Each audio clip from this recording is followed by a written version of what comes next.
Welcome to Profiles and Perspectives. I'm your host, Darswell Rogers, and I'm really happy to have with me a friend of mine that goes back, and I'm not sure whether or not I actually know you back to elementary school. Did you go to 54th Street School? Oh, yeah, yeah. Yeah, so it goes back to elementary school. This is Mr. Sam Williams. Sam is one of those rare people in the world that can say that he played professional basketball. He played with the were they called the Golden State Warriors back then, or were they the San Francisco Golden Warriors? State, Golden It State was Warriors. it was the Golden State Warriors, and as well as played with the Philadelphia 76ers. We're going to jump into that along the way. But I just thought, from this perspective of talking about profiling interesting people, I think that Sam qualifies. We don't very often have the opportunity to talk to a person who's reached really for many of us, particularly as young men, aspire to play some sort of professional sport, and he was able to get there.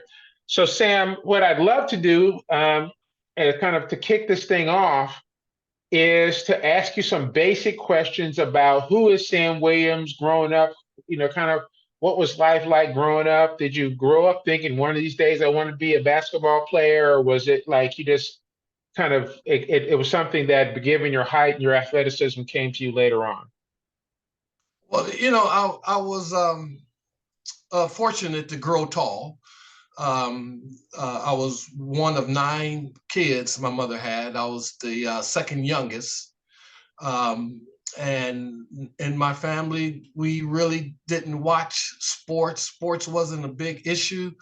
My father was from Dallas, Texas. So um, going into the sports field and recognizing sports was probably through my father because he was a huge Dallas Cowboy fan.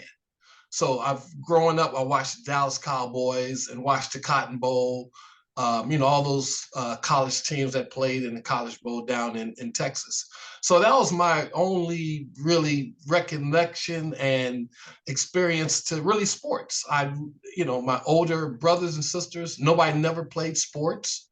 I had an older brother that played in the pickup, leagues, down at Ladera Park or Centinela Park. And But you're talking about pickup basketball, played pickup basketball. Yeah, just in the park. And, Right. I wasn't really into it. It wasn't a big thing. But in my neighborhood, there was a lot of kids that was playing baseball.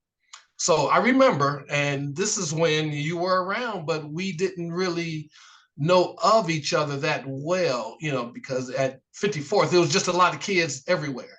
Right. But I started playing Little League Baseball when they had it at Summit Fields behind Zodi's. I'm taking you back Oh, now. wow. Wow, wow, wow. Okay.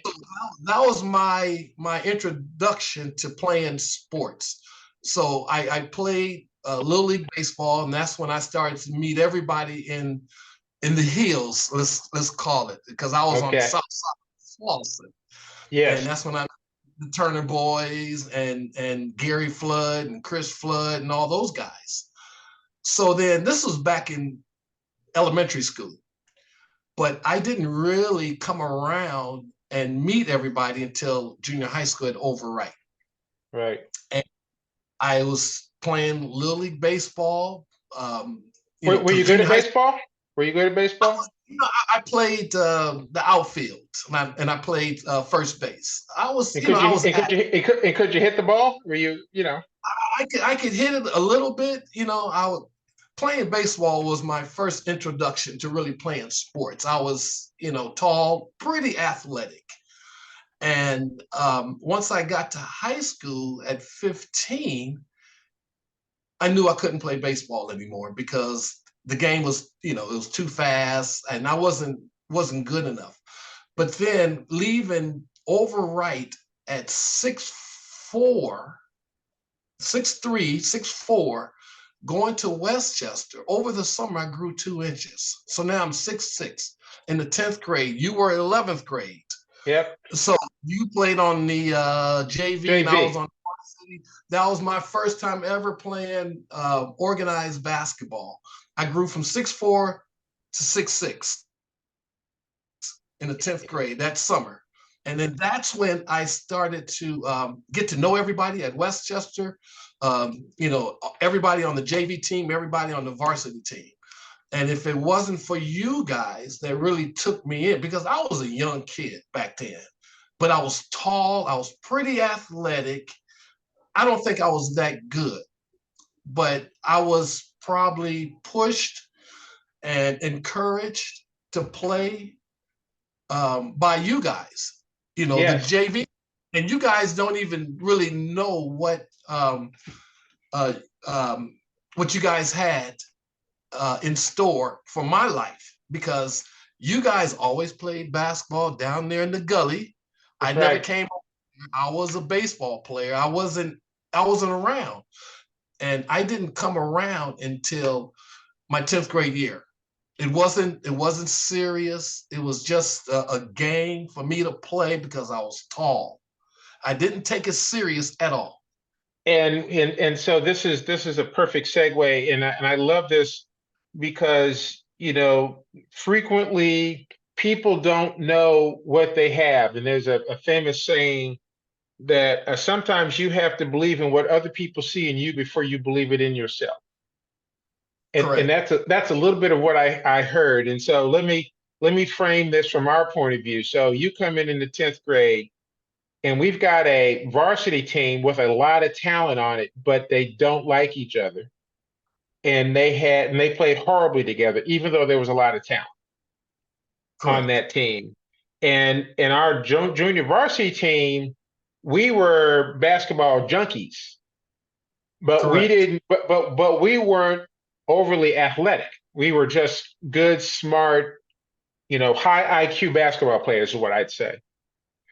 And so that summer between your 10th and 11th, and my 11th and 12th, we ended up playing summer basketball.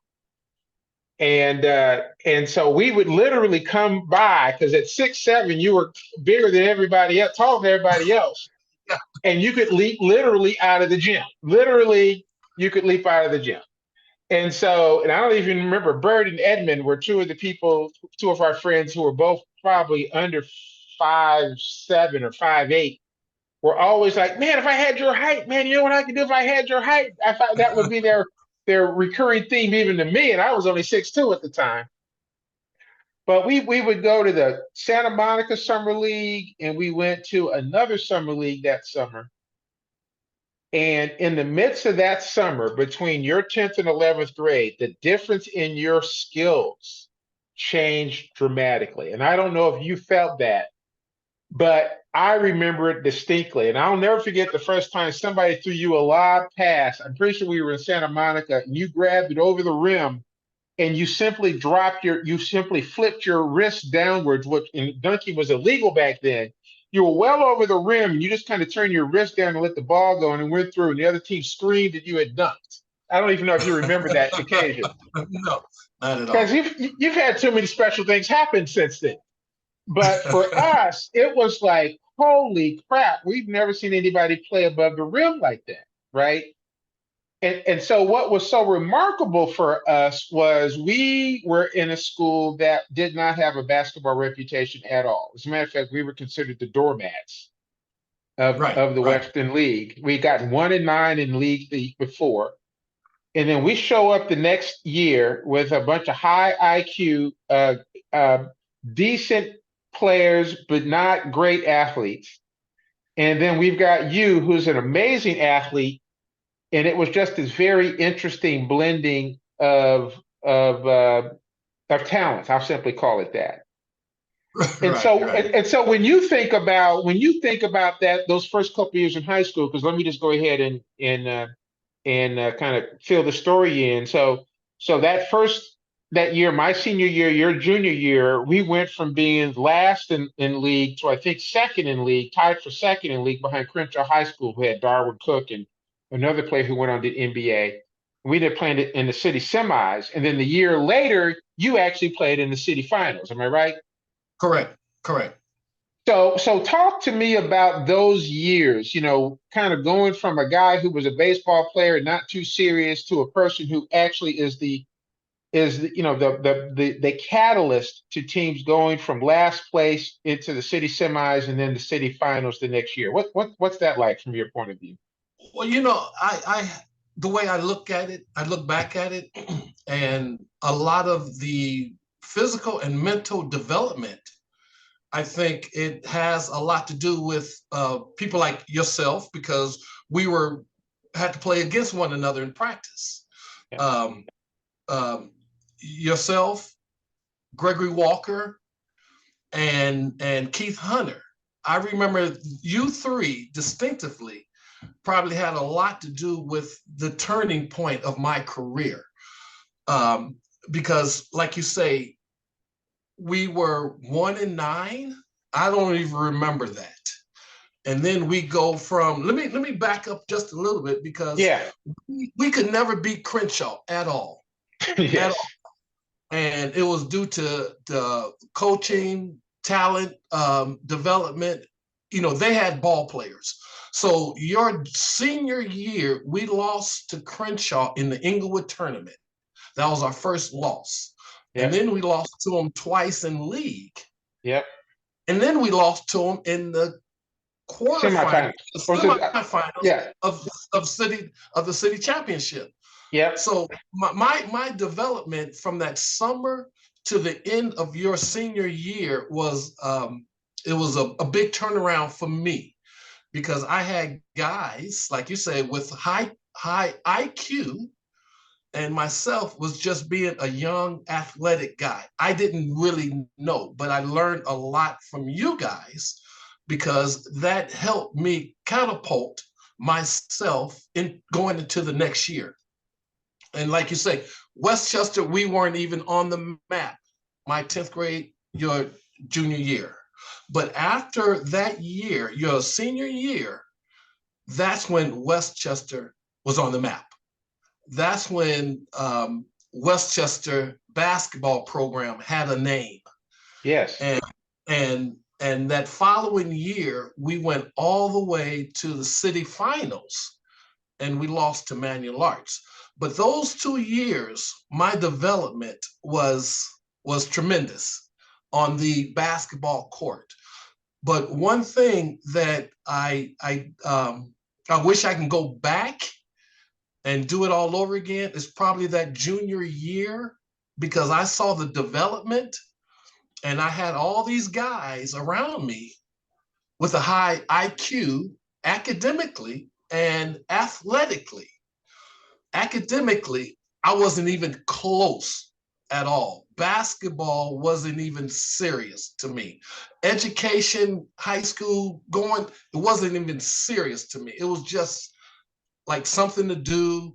It just wasn't serious until your senior year, because now you guys made me see something within myself that I was special. And then our coach at the time, he reiterated that we have something special here. And with you guys moving on, I had Tim Hovland, and Tim Hovland was one of the greatest athletes in California That's during right. that time. He was named Southern California Athlete of the Year, not California Athlete of the Year. I don't Oh, know he which was one it was. Southern California Athlete of the Year. He beat out one of his friends, Ronnie Lott from San Diego. So during those times, Darswell, I didn't take it serious, academic wise, because Yeah. I just wanted to play. I just wanted to have fun. But if I probably would have spent one more year with that core group, the core group was the guys before me. I Yeah. think if I would have had you guys another year, I could have been, I think, more successfully in the classroom. I wasn't able to accept. I had scholarships from all over the country. But then I look at myself and I say that back then I wasn't a student athlete. I was an athletic student. I Hmm. just wanted to play basketball. The academics, that was secondary until after the season, my senior year, when I saw my grade point average. I knew I couldn't accept none of those scholarships from all those schools. I Wow. knew I knew that I made a mistake, and that mistake was not paying attention to my academics, because it's your academics that will lead you and get you to where you need to be. And I didn't take it serious.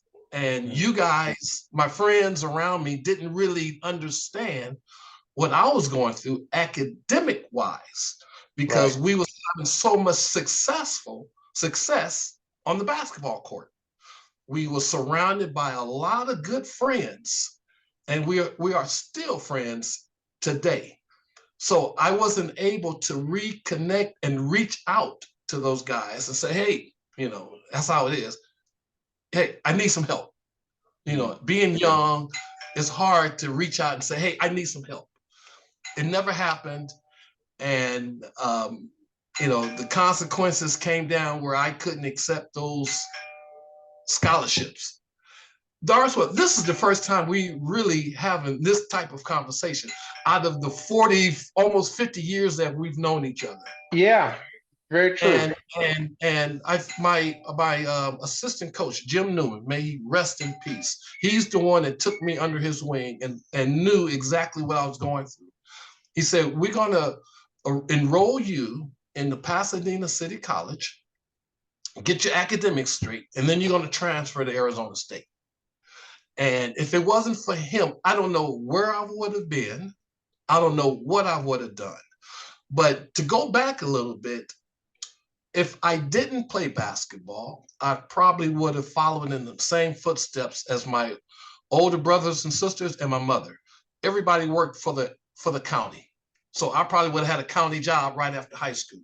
But since I grew tall, I was, pretty athletic. I had some good friends around me from high school that encouraged me to, and pushed me, because they saw the talent in me, and they saw that how successful we could have been, not just myself, but how successful we were.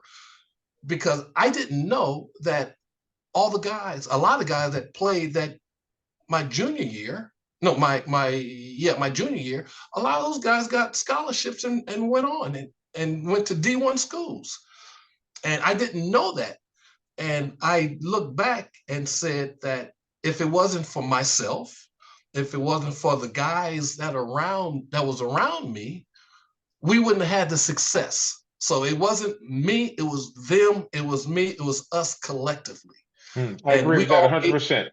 we all made a name for ourselves. We did. So I'm talking to Mr. Sam Williams, former NBA basketball player. He played for the Golden State Warriors and the Philadelphia 76ers, 1981 to 85. We go back all the way, probably into elementary school, but didn't know each other. But certainly, we're talking about those high school days where Sam really went from being a kid that didn't know he had a lot of talent to one that truly did. And you talk about your coach that encouraged you. This wasn't a coach at Westchester, was it? This was a coach at No, Pasadena. no, no. He was a coach at Arizona State that recruited me. I see. So coming out of high school, he had a plan on go to Pasadena for a year and then transfer. Right. Because when you're a senior in high school, you have all these recruiting trips you can go on. So he said, take those trips. Go to Vegas, go to Texas, go to New Mexico, go to Oklahoma, take those trips. Because at the end of the day, you're coming to Arizona State. Oh Because wow. he had a plan for me, and he had a plan for the future, because he knew the basketball players that was already there and the basketball players that was coming in. So he knew what he was doing. He took me under his wing and helped guided me from the end of my senior year in high school to my sophomore year at Arizona State. Awesome. So I want to fast forward here and jump to your Arizona State years. You did your successful year in Pasadena, not unless there's something in particular you want to tell me about Pasadena, because I've never heard that part of your story. What but certainly at Arizona, you guys, you played with some other NBA players there and you guys had some success. But I don't want to skip Pasadena if there's a story you want to share. No, at Pasadena, that was probably some more growing years for me because really I only played but 2 years of organized basketball, my junior, my senior year, because I don't know if you knew this, my sophomore year at Fifth grade. Westchester, I wasn't playing. I Right. really wasn't playing. Yeah, you And would that have was been better off if you'd been on the JV with us instead of on the varsity because you didn't really exactly, get a chance to play. exactly. Yeah. So at Pasadena, that gave me another opportunity to get to know myself, to get to know myself as a person and as a basketball player. And that's when I think the mental and the physical development really jumped out because I was upset with myself knowing that I should have been a student athlete instead of academic athletic student.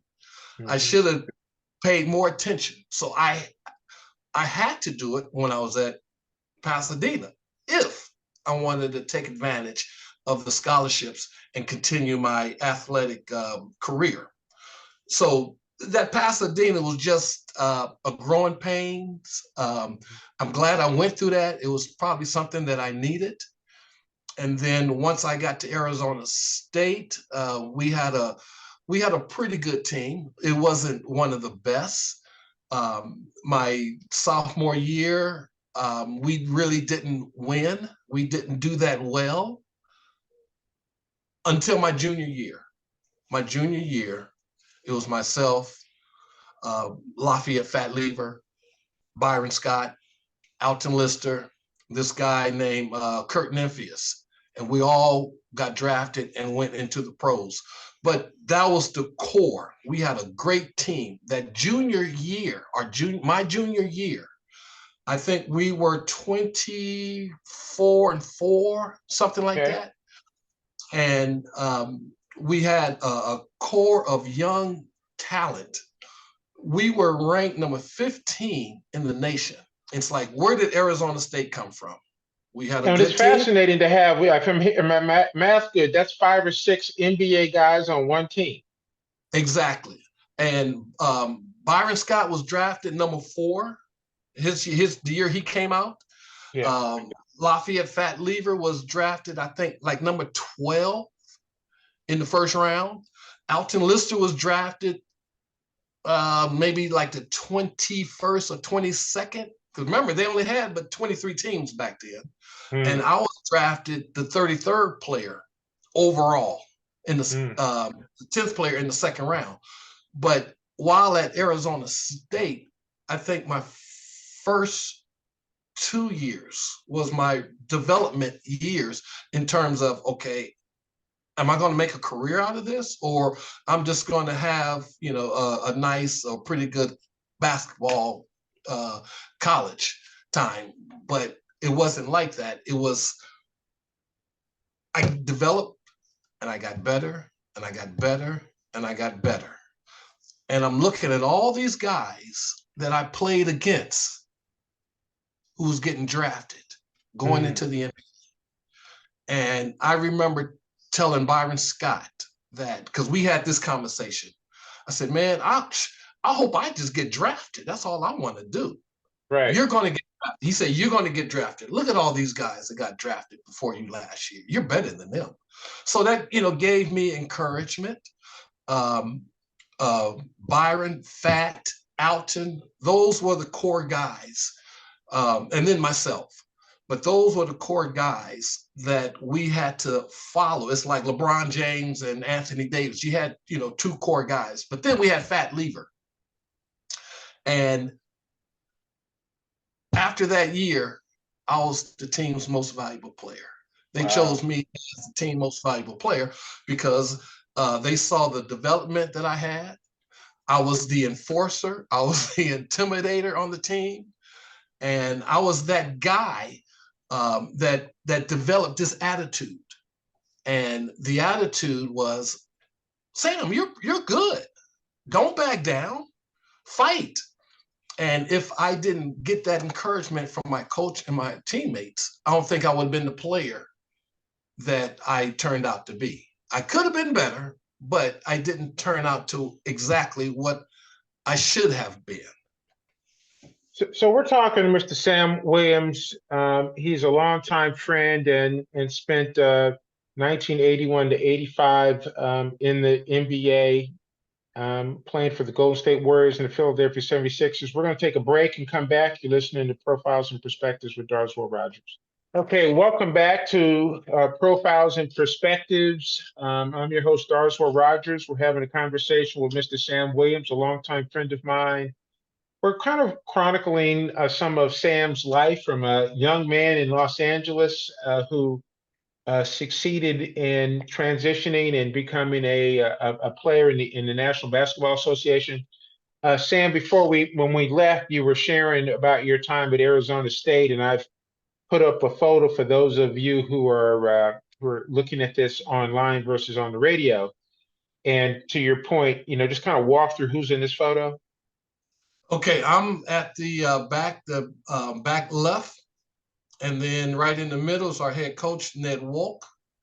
To his left is Kurt Nymphius, 6'10". I'm 6'8", Kurt 6'10", and then Alton Lister to the far right at 7 feet. And right below Alton Lister is Lafayette Fat Lever, around 6'2". And then Johnny Nash from Long Beach Poly. And then you have Byron Scott from Morningside, LA Laker championship man. Right. And it's so funny because Nash, you said Nash before, but now that I look at him and you tell me, I remember him. I had forgotten about Nash. He was a beast in high school. Yeah, he was considered the Magic Johnson of California. Wow. He was that good. He was a 6'6" point guard. Can handle the ball, play defense, run the team. And his freshman year, the unfortunate thing happened where he broke his leg in half. So as we then go forward, so you finish your most valuable player your senior year on Arizona State team, your senior year. Are you sitting there in total expectation that you're going to get drafted, or you're just not sure?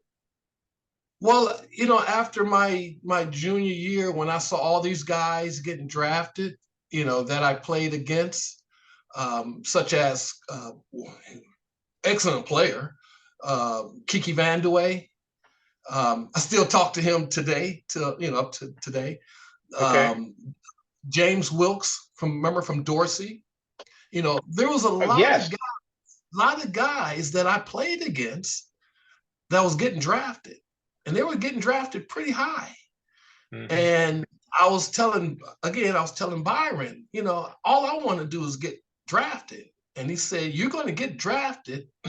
And we were basing this off a lot of guys that I played against. Right. So going into my senior year, okay, it's settled. Okay, I'm going to get drafted.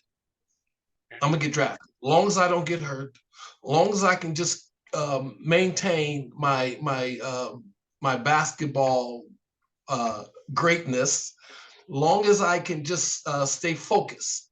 And we had even though we lost in the second round my senior year, but we still had a successful season at Arizona State.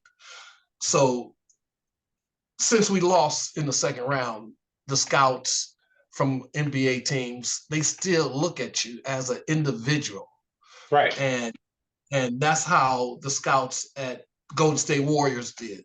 And they said that they wanted to draft me. They came out and looked at all my films. I can't think of his name. He was the head coach in Atlanta. He came out. 2 other scouts came out, and they was looking at all my films. And they said, if you're still around, we're going to draft you. Mm. We're going to draft you. But we don't think you're going to be around. So luckily, the Warriors had a pick, the 10th, their first pick was in the second round, the 33rd player overall, and I was still available. So they drafted me with their first pick, and not until the second round, 33rd overall.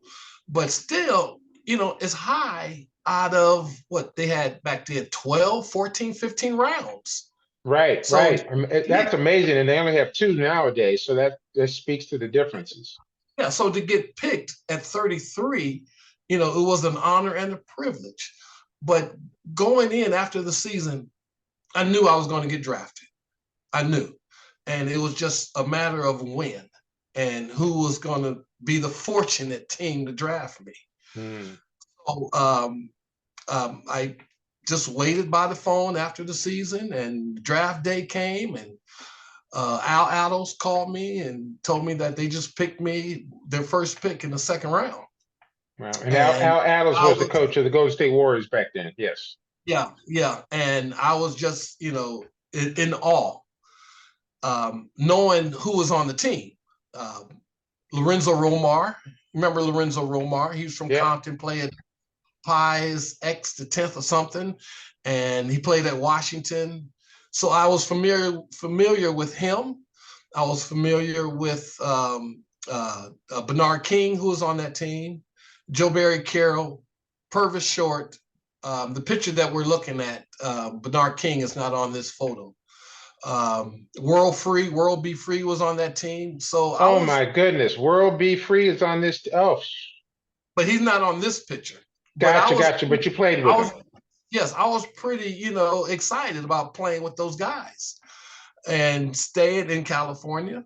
My friends, my family, they were able to come up to Oakland and watch me play. I'm playing in Los Angeles, getting interviewed by Chick Hearn at halftime one Wow. year. Wow. Yeah. So and then playing with the Warriors, it's like, okay, you're there, you made it. So what's it like? We're talking to Sam Williams, former NBA player with the Golden State Warriors and the Philadelphia 76ers.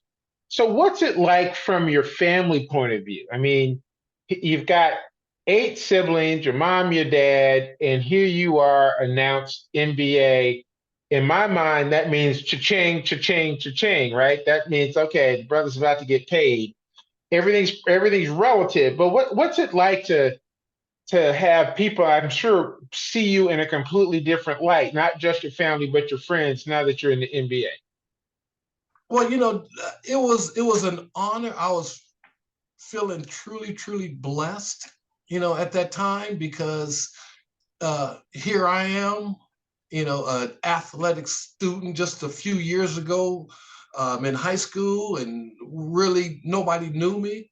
And then all of a sudden I get drafted into the NBA, and my family, my close friends, people that I've known all my life, it was more to me for them than it Mm. was for me, Yeah. because um, you know, it was like they can brag, about me because they've known me all my life and they saw the development, and they were in awe. They were happy. I remember there were some guys that went to school with us. I don't remember who they were, Darswell, but they were telling me that whenever they saw me play or a commercial or something, they felt that I represented Westchester. How I about that? represented Westchester because Westchester didn't have anybody that went to the NBA, so I was there first. I belonged to them. I belong to my friends. I belong to my family. So whenever basketball topic came up, they had something to talk about, and Eh, that something is a possession, and I was their possession. I was their prize, and I got to really understand that when I see their face, how in awe they were of me. And Wow. I just looked at it like, I'm just another guy. I'm nobody special. I didn't look at myself like that. I would go to have lunch with my mother or be out with my brother or sister, and they would always have to introduce me to everybody. Right. And it's not like that today. So that goes to show me how special people look at me. Yeah. But I don't look at myself that way. I love it. Your humility is always shown through, Sam, in that regard. I want to make a quick point here. So Westchester High School was not known as basketball. My senior year, and then the year after, where we went to the city semis and then the city finals. It seems to me that that put Westchester on the map as a basketball powerhouse. And I don't know where it is at this year, but it has regularly since then had some very strong teams and has put Yeah, at least a few other people in the NBA. yeah, Darswell, because when we were going to school back then, we were supposed to go to Crenshaw. Right. We were supposed to go to Crenshaw, and doing the earthquake back then, and they closing down Audubon Junior on. High. So we got bused to Overripe in Westchester, Yep. and Westchester was one of the greatest schools back in the 70s, and nobody knew about it. And once the football team became prevalent, the basketball team became prevalent. Now a lot of those parents that grew up in our neighborhood and a little bit further east, they wanted their Mhm. child to go to Westchester Yeah. because they didn't want them to go to the area high schools. They were good schools, but for some reason, the parents didn't want them to go to those schools: Fremont, Dorsey, Crenshaw, Venice University, and Westchester was probably the last decent high school that you can go to. So that's where the name, the reputation came up. The basketball, the football. We can't forget the track and field because Yeah, we Westchester, were good at that too. Yeah. we were good in all sports. So a lot of parents, now you start hearing about Westchester. It's on the west side. It must be a good school in that area. Hmm. So over the years, instead of going to Crenshaw, Dorsey, Manual, Fremont, Westchester was the school. And fortunately, they had a good coach in Ed Azam, who went to Gardena, and then he coached at West LA, and then he got the job after Thompson left. So Okay. he inherited all the players that came well after us. I don't remember them all, but I just know of the Trevor Ariza, Amir Yes. Johnson, Hassan Adams, Sam Crawford, Zan Mason. Those are just a few names that I can remember. Right. But out of those names, those guys were really good. They were winning. They kept the tradition alive. Yep. And Trevor Ariza, he really made a name for himself by going to UCLA and then going on and playing in the NBA. Yep. Played for the And Lakers for a while. and when you think about Trevor Ariza, you don't even think about him going to UCLA. It's like Trevor Ariza, NBA championship, uh, Lakers, Westchester. That's Hmm. what you think about. Hmm. And it's amazing that the tide has changed now. Westchester is not like it used to be just 10 or 15 years ago, because a lot of these basketball players, they're going to the CIF schools, a lot of these private schools, Yes. and it's the city schools are not the same anymore. So let me fast forward to probably, at least in my mind, I know that the Golden State Warriors were where you got drafted, but when I really think about an experience that's got to be a special one, is you got traded to the Philadelphia 76ers. And you're actually playing with truly some of the great. I mean, and World B. Free was on that team, but you had Dr. J as a teammate. You know, Dars, when I went to the we had a game when I was with the Warriors. I'm sitting in the locker room and the coach came up to me and said, I got some good news for you. Oh, I got some bad news. I said, well, I'd rather hear the good news. Well, you just got traded to Philadelphia. And I'm like, oh, I played it off and act like I was sad. Mm. And then he kind of walked away, and guys was looking at me. Purvis Short and a few other guys looking at me. I said, "Man, hey, I'm out of here, you guys. I just got drafted. I just got traded to Philadelphia." And guys was like, "Man, I wish I was going to Philadelphia."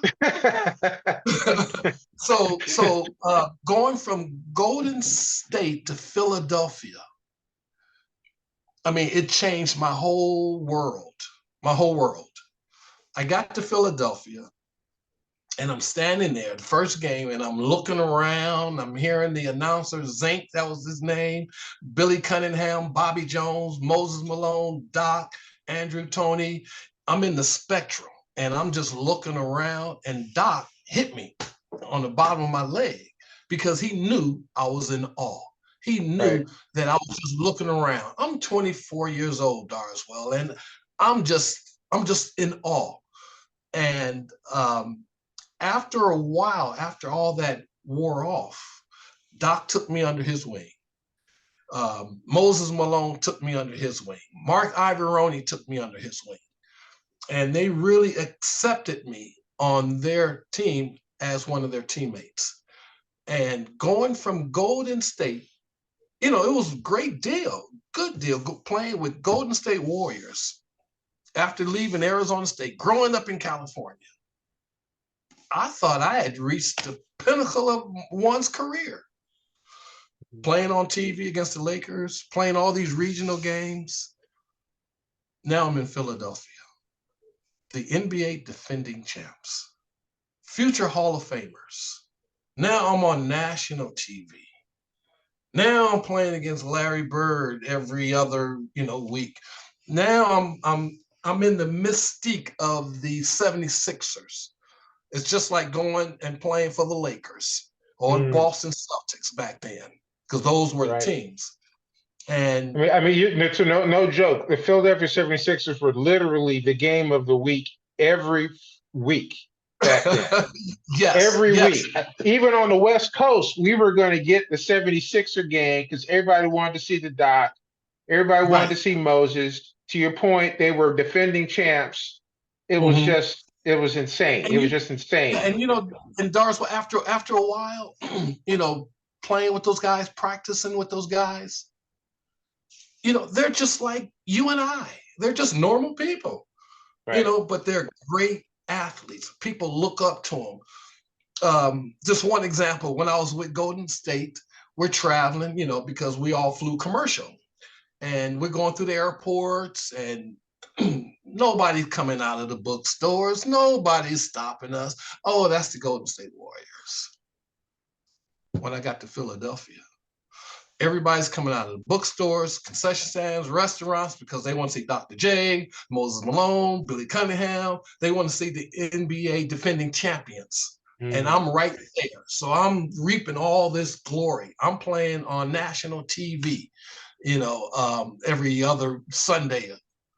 And, it was like I'm a rock star. I felt like I was a rock star because I'm traveling with those guys, and everybody wanted to see, Doc, especially Moses Malone. And Right. then with me standing right next to him, that's how a lot of people got to know me. And a lot of people don't remember me playing with Golden State. They remember me playing with Philadelphia. I know you did, but when I think of you and playing, I'm going to say to folks, "Hey, Sam played with Dr. J." That's what I'm going to. That's exactly Right. what's going to come out of my mouth. We're talking to Mr. Sam Williams as a longtime friend. We played high school ball together. I can take some very small credit for his development as a ball player, and we went on and played with the Golden State Warriors and the Philadelphia 76ers. While we're doing this, I want to pull up this one photo that you shared with me that is so freaking iconic and amazing. And for those of you who are on radio, it's a photo of Kareem Abdul-Jabbar shooting a sky hook, and Sam is up. He's a leaper, and he's literally. It's clear that he is about to block the sky hook, and the conventional wisdom is that shot was not blockable. And Well, do you read? Do you they said it wasn't blockable, but I think I got it on this. Well, I know I got it because I have it on film. do you remember it at the time? Do you remember thinking yourself, I just took Kareem's skyhook and knocked it and blocked it? Or was it only later that you realized? You know, it was probably later that I realized, and I really didn't think about it during the time because you don't have time to be thinking about, oh, I just blocked Kareem shot. Oh, I just made a basket over Magic. Oh, I just stole the ball. You know, it's a game that continuous and you just keep Right, going.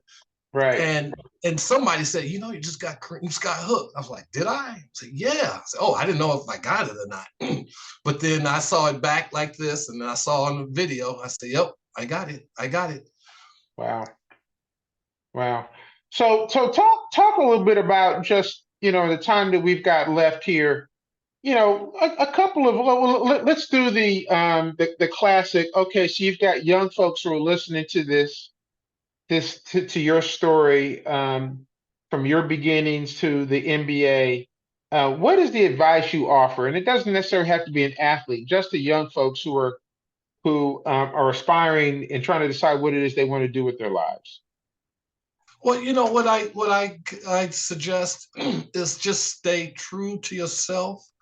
You know, I used to work with kids with special needs, from child and family services to probation, um, just a whole, assortment of different kids. And I tell them, to stay true to yourself and who you are, because life is very, very short. You know, I'm 64 now, but I can still remember when I was 14, 15 years old. And it don't seem like it was that long ago. Time moves by so fast, but you don't realize it. So when you find something that you really, really enjoy in life, you stick with it, you perfect it. When you find a career, don't think about the monetary um, uh, benefits from it. You just look at it as this is something that I really enjoy. Don't look at it as work, but look at it as something that you can really enjoy doing for the rest of your life. The benefits is going to come, they're going to come, but just take it step by step. Like the good old saying is, everything is a process, Mm. and you never understand the process until the end result. I don't play anymore. And I can look back at myself and I saw the process of what I was going through. And now this is the end result. So along the way, you have to do the right thing. You have to make sure that you respect yourself and you respect the people that's around you, because that person that you've met when you were 16, 17, 18 years old, they might can help you when you're 40 or 50. So you treat people how you want them to treat you. And the best advice I can say is just be a good person. Mm. That's all. Just be a good person to yourself and everybody else, and all the good things will follow. Sam Williams, that's a wonderful way to end this program. I got to circle back and cover some other stuff with you, but I have greatly, first off, appreciated you giving us some of your time, but also just the ability to reminisce about some days gone by, and just the fact that, 50, 40 plus years later, when I come to LA, you're still one of the people that I can pick up the phone and we'll get together and have dinner, have a drink. So really appreciate that. Look forward to seeing you when I'm out west again. And thanks again for joining me this morning. Thank you, Darswell. Let's stay in touch. All right. So for everyone, thanks so much. That's the end of the program today. You listen to Dar's